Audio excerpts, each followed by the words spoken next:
علامہ اقبال سیالکوٹ کے کس محلے میں پیدا ہوئے؟ محلہ چوڑی گراں، محلہ فرزند پور، محلہ نجف آباد، محلہ رسول پورہ۔ تو درست جواب ہے محلہ چوڑی گراں۔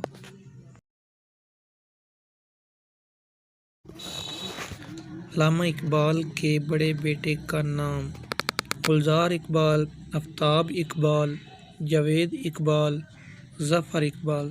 تو درست جواب ہے آفتاب اقبال۔ اقبال کی شاعری میں استاد کا نام؟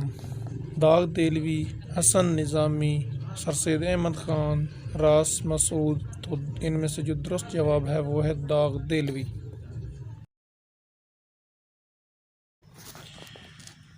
اقبال کی آخری تصنیف کا نام؟ جاوید نامہ، پیام مشرق، ضرب کلیم، ارمغان حجاز۔ تو ان میں سے جو درست جواب ہے وہ ہے ارمغان حجاز۔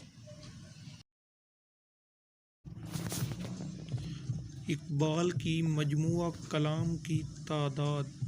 15، 11، 10، 14۔ تو ان میں سے جو درست جواب ہے وہ ہے 11۔